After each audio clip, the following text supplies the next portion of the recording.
So ito, tayo mag-reaction video muna kay Sir Crips. Ang pamagat nito ay kapre sa makiling. Nagparamdam sa isang grupo. Ayan, so subscribe nyo si Sir Crips ha. So sa mga mahilig sa mga nakakatakot na ghost video sa mga compilation. So itong kapre sa makiling na to, may nag-message sa akin eh. Nagre-request sila na i-reaction ko daw yung kanilang vlog. Pero since na nandito na siya kay Sir Crips, so dito na natin siya panoorin at dito na rin natin siya ipasubscribe. So, simulan na natin. Let's go! Reflection. Ang bidyong ito ay ipinadala sa atin ng isa sa ating mga viewers na si Natalie. At mula naman di umano ito sa isang TikTok user na hindi na niya maaalala ang pangalan. Si Pero Natalie. ayon sa kanya ay kuha ito ng isang ghost hunter Oh, ghost hunting na to ah. sinubukang mag-imbestiga sa isang abandonadong bahay kung saan ay madalas di umanong nagpapakita ang isang Oh babae. my. At habang ito nga ay nag-iimbestiga sa nasabing bahay, ay ito ang kanyang nakunan. Oh. Teka, parang namimiss ko na mag-ghost hunting ah. Tagal ko na hindi nag-ghost hunting.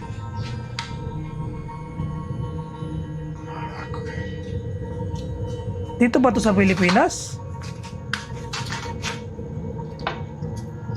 Oh, makaliko to. Makaliko tong nag-ghost hunting. Oh. Takot ko naman. Ano yun? Ano yun? Ulit. Uy! Sa ibang bansa pero parang may nasa likod niya.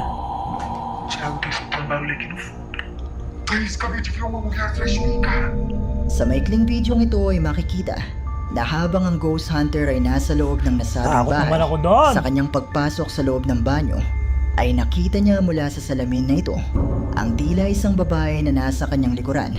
Oo Pero nga, sa no? isang segundo lang nang siya ay lumingon dito, ay wala namang babae Oh, na my. naroon. Wala nga, no?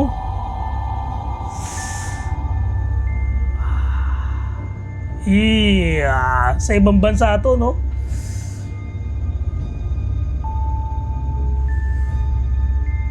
Oh, nakakita niya eh. Nakakita niya sa salamin eh. Ayon sa ating sender ay naniniwala ang uploader na posibleng isang multo ang nakunan ng ghost hunter mula sa refleksyon sa salamin ito. Oh At my. naniniwala din ito na posibleng ito na nga ang sinasabing babae na madalas na nagpapakita sa bahay na ito. Pero ba't sa Pero likod kayo, niya? ano sa tingin nyo ang isang ito? Ang creepy oh, grabe oh. Walang mukha. Oh my God. Engkanto sa makiling. So, eto na yon, Engkanto sa makiling. Panoorin natin. Ang content creator na si Herbie Oy. Yomori na may-ari ng YouTube channel. Teka, YouTube channel ng Galaero TV. Subscribe niyo si YouTube ng Galaero na TV Galaera official. TV, kasama ang kanyang team, Hoy, mga ay tropa-tropa. nagtungo sa bundok Makiling para subukang mag-overnight camping sa Botanic Garden. Botanic Pero dahil Garden. hindi pala pwedeng mag-overnight dito, ay nagpaalam na lang sila sa mga lokal na payagan silang mag-overnight sa ibang lugar na malapit dito. Ayan. Ayun yung pook ni Maria Makiling. Sa Botanic Garden talagang bawal doon kasi parang bawal talaga doon sa Botanic Garden. So kasi parang pa siya, pinapasyalan pa siya ng mga tao, so sarado talaga siya. So ito sa pook ni Maria Makiling. At matapos nga nilang makahanap ng pwesto Hoy, at sumapit na ang gabi, Ganda ng ay dito pwesto na nyo, nagsimula ang mga kakaibang pangyayari. Legit yun, lahat kami. alam ko yung pwesto na yan. Ayan kasi yung maliit na kubo bago paglagpas ng gate, ng pook ni Maria Makiling, sa kaliwa nun, meron dong kubo na maliit. So, dapat mag-overnight kami dun eh. So, kaya lang hindi na lang natuloy. Lahat kami nakarinig. Oh, lahat sila. Sabi po kung sakaling man Creepy dyan. na-insulto ako sa pinag-usapan namin. Ano yan? Nakakatakot dyan sa na yan. Sa kubong maliit na yan. Nakakanin na. Buti pinayagan sila mag-overnight dyan ni tatay.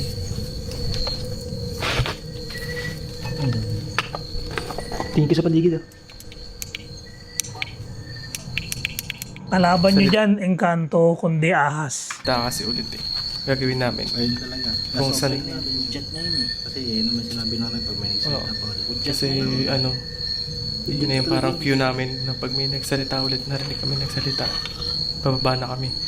Bali, ang gagawin doon na lang kami mag-chill sa tabi ng sasakyan. Magsiset up kami doon ng lamesa. Tapos, doon na sila magiinom. Narinig nyo yung kuliglig? Sobrang dami yan. Lalo na sa video ko, sobrang daming kuliglig nung nagmukbang ako dyan. No choice na kami, hindi na kami makakauwi dahil yung gate dito, sinasarado. Oo. So yun, magpapack up lang kami saglit, tapos baba tayo. Yan, pakinggang mabuti. Oh. Oh, ang creepy nun. Buti na lang hindi kami natuloy mag-overnight yan. Sigurado. Oh, grabe, ano yun? Ang tao ba yun? Pre, iba na yun, tara na. Tao ba yun? Gagawin. Aswang yun.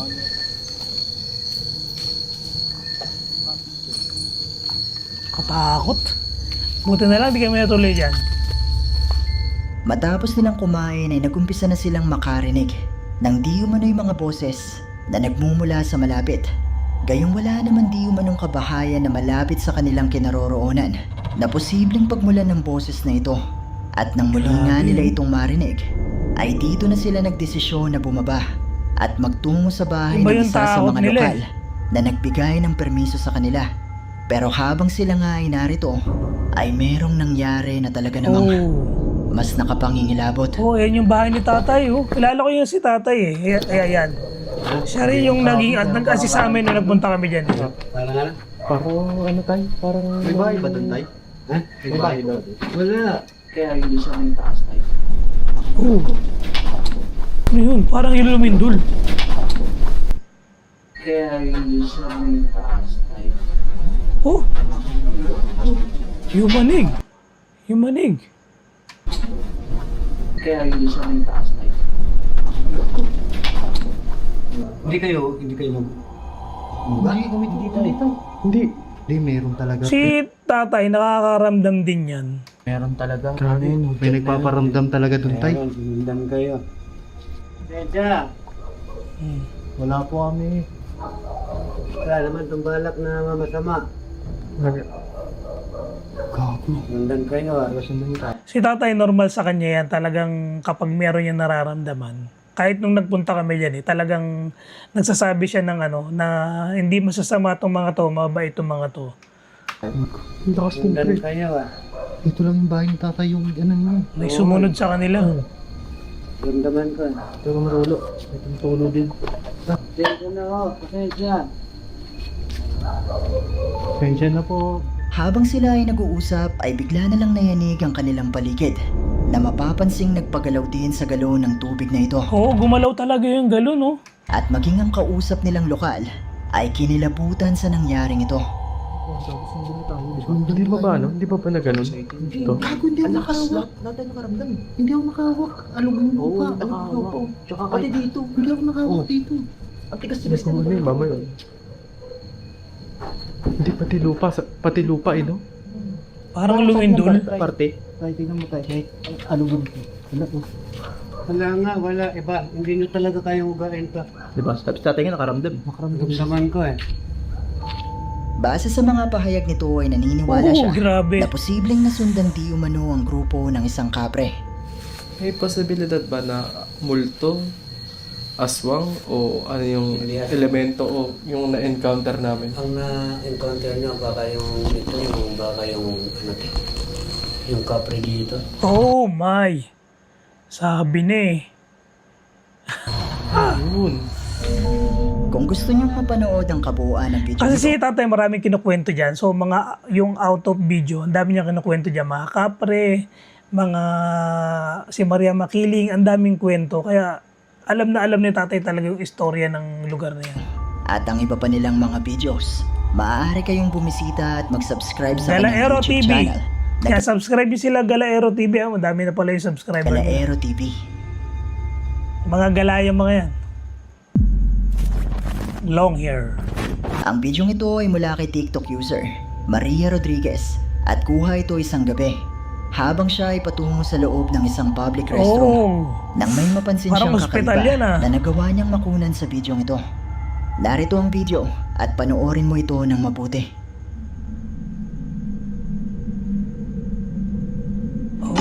Oh.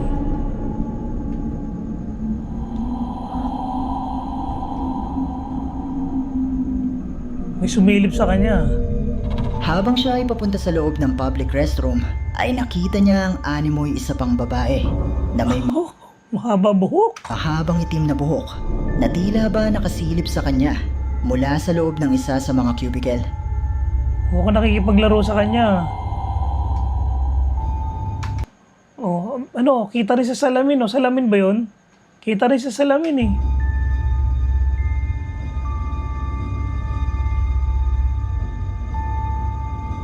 Oh, kita sa salamin, ah.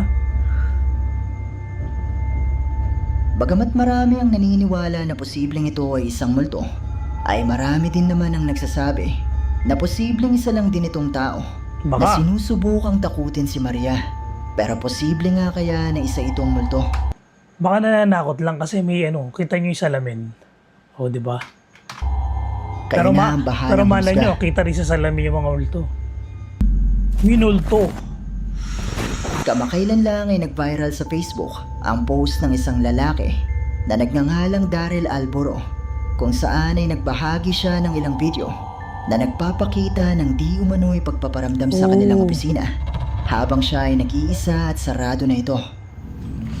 Ayun, sarado yun na namin nagdodoorbell ng ang ano. Oh. Anong yan?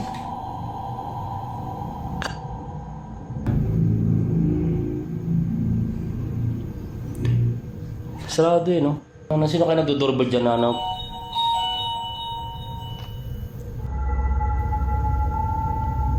Mula sa mga bidyong ito ay maririnig ang Do- pagtunog doorbell, ng ah. doorbell na tila ba may pumipindot dito.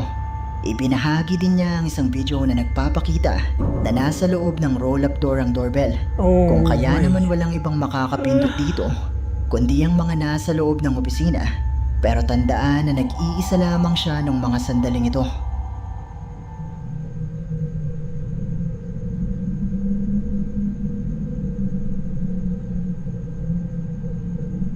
Oh, aba, iba na yan. Meron talaga dyan.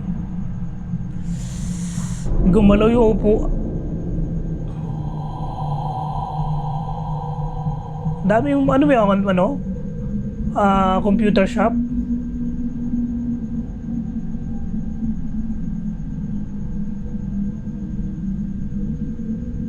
Gumalaw yung upuan. Umuwi ka na daw kasi. Oh, Hindi talaga ako tumitigil, ah. Kinalampag yung ano, kinalampag yung pinto. Kina.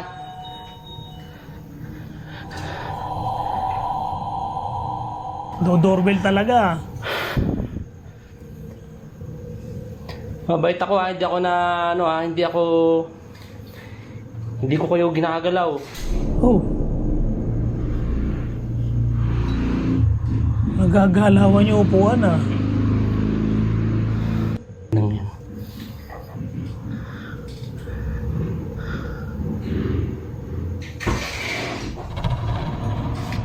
Nyo, uwi na nga ako.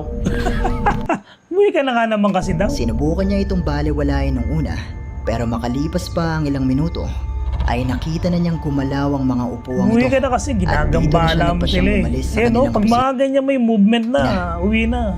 Ayon pa sa uploader ng video, ay ito na ang huling araw nila sa opisinang ito dahil Oh. lilipat na sila ng pwesto. At naniniwala siya na posibleng napagtripan siya ng kung anumang nagpaparamdam nung gabing ito. Pero posible nga kaya na isang multo ang nagparamdam sa kanya?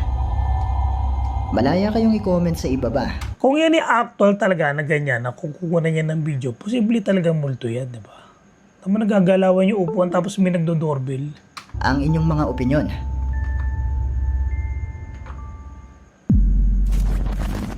Daytime. Ang bidyong ito ay ipinadala sa atin ng isa sa ating mga viewers na tumangging magpakilala.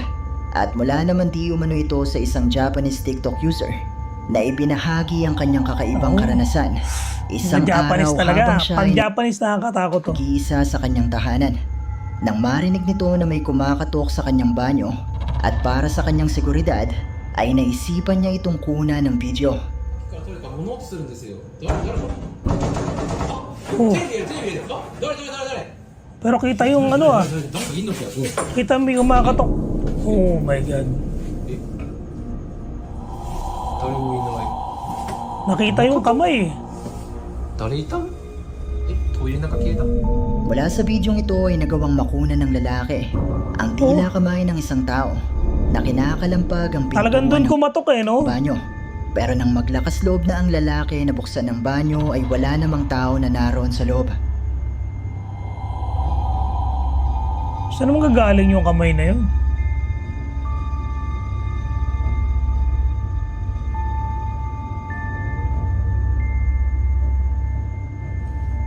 Creepy nyo, mga Naniniwala Japanese. ang uploader maging ang mga nakapanood ng bidyong ito na posibleng isang multo ang nagpakitang ito sa banyo ng kanyang bahay. Pero katulad pa rin ng palagi kong sinasabi, nasa inyo na kung maniniwala ba kayo o hindi. Abandon. Ang Japanese ghost hunter na si Go, na may-ari ng YouTube channel na Ghost Solo Infiltration, ay bumisita sa isang abandonadong lugar sa Japan na sinasabing puno ng mga pagpaparamdam. Oh, hanging bridge. At gusto niyang malaman kung totoo nga ba ang mga kwento na merong nagpapakitang mga multo dito. At una nga siyang nagtungo sa nasabing public restroom kung saan pinaniniwalaang nagpapakita ang isang batang babae. この目の前にあるのがね、幼い女の子の幽霊が出るっていう噂のあるトイレです。実はね、僕この場所を以前訪れたことがあって、ただね、一人で来るのは初めてです。なんとなく雰囲気は記憶にあるんですけど、このトイレはしっかり見てないので、ちょっと見ていきます。なんか匂いがすごいな。あれ？断水中トイレ使用禁止。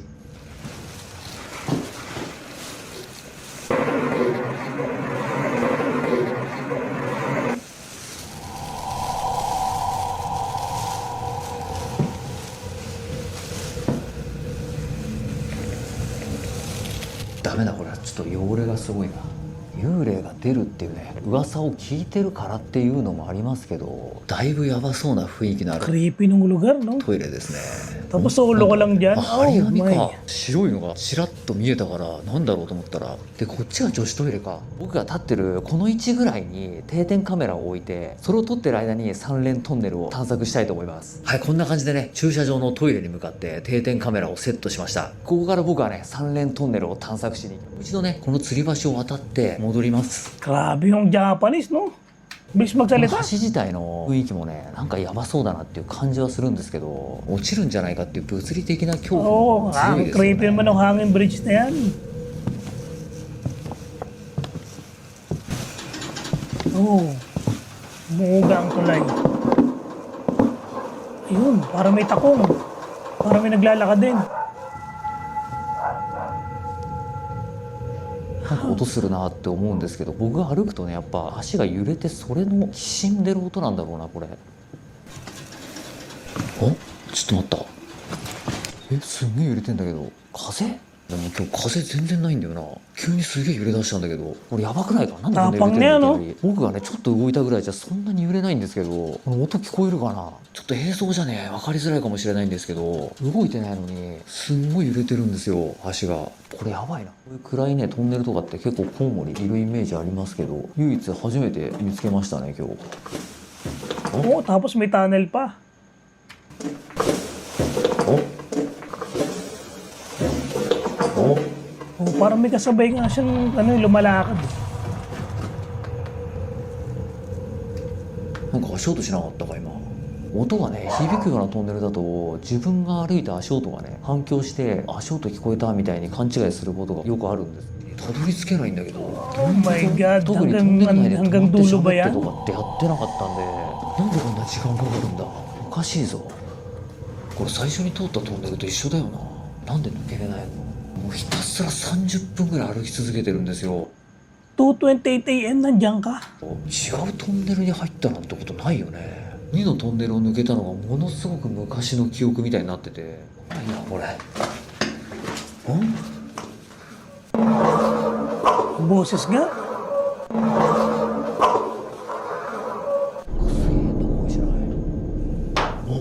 なんだ今の音。壁に何かがぶつかるような音がしましたね。しかもなんかすごい変な声みたいなの聞こえたし、高い子供の声みたいな感じじゃなかった。耳鳴りなくなったわ。大きな音聞いたからわかんないけど、眠気もなくなったな。とりあえずこのトンネル抜け出せないとやばいからな。 Habang nasa loob ng public restroom ay nai-record Creepy ng ng kanyang tunnel na camera yun. ang animoy boses ng isang bata. Daming boses talaga na ganyan. Matapos nito ay pumasok siya sa loob ng tunnel at nai-record niya dito ang mga kakaibang tunog at boses na hindi niya alam kung saan nga ba nagmumula. Pero ang mas kakaiba pa dito ay ang nakuna ng iniwan niyang camera sa Oh tapat my. ng public restroom.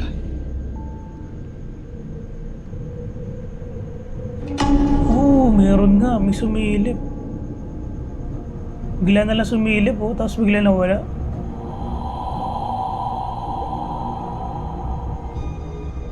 Hindi mo naman masasabing dahon yan eh. Oh.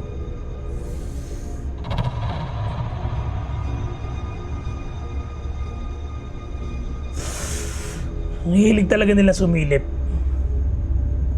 Mula sa video na ito nakuha sa iniwan niyang camera sa tapat ng public restroom ay makikita ang isang puting imahe na animoy bahagi ng katawan ng isang tao. Tsaka parang ang taas eh. Oh my, nakakatakot.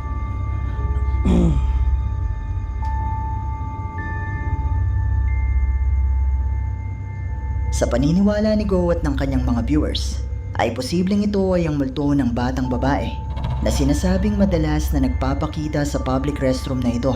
Pero hindi lang yan ang napansin ng ating sender dahil matapos ang investigasyon ni Go at habang siya ay nasa loob ng kanyang sasakyan Oh, sa nasakyan mo. parking lot ng lugar, ay tila may mukha di umano na nagpakita. 言ってるんですけど、全くもって雰囲気はね、凝ってなかったこれと残念ながらね、浮桟橋に関しては壊れちゃってて、立ち入り禁止に、ね、なってしまっていたので行けなかったんですけど、吊り橋と三連トンネルには行くことができました。吊り橋に関してはちょっとやばいなと思いましたね。僕が動いてないのに急に揺れ出したんで、やばいだろうって思う瞬間はありました。で、幼いね、女の子の幽霊の目撃情報があるトイレの方にはね、定点カメラを置いてみました。何か映ってるかどうかっていうのはね、家に帰ってから確認してみないとわからないので、またね、動画内にね、定点カメラの映像っていうものは加えて Ayon sa ating sender ay wala namang makikitang kahit na ano sa bintana nung magumpisa ang video ni Go.